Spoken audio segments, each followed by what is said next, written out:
Well, for us, the story, the context is pretty much everything. One thing we knew we didn't want to do is get into the mode where we were making a modern combat, modern military shooter, because that space is really crowded. If we were going to do something unique and something innovative that was going to matter, we had to do something different.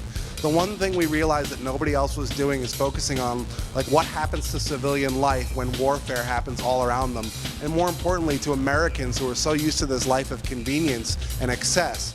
When it's suddenly stripped away, like what does that look like and how does that feel? You see a lot of scenes in the game that are like these poor passive civilians who don't even have the means to defend themselves, and horrible things are happening to them.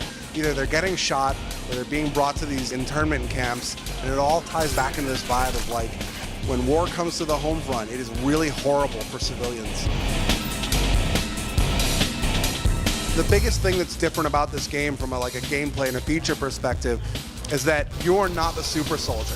Like every other FPS you play, you're the super soldier, you're chewing through thousands of enemies. In this game, you are outnumbered, you are outgunned, you are on the run, you are scrounging for every last piece of ammo you can find, just barely able to eke out a survival. You have to be aware of where you are and where the enemy is because they're always looking for you.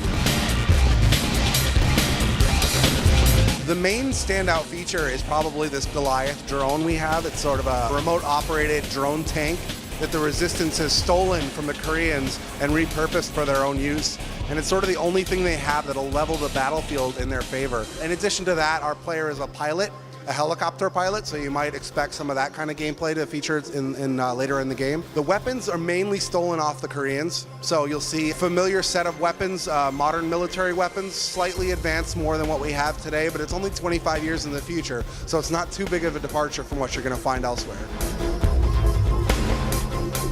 The main thing you're going to get with Homefront is a unique experience. If you're a little tired of the Space Marine games and you're a little tired of the modern combat, modern military shooter games, and you want something different, Homefront's going to fit that bill.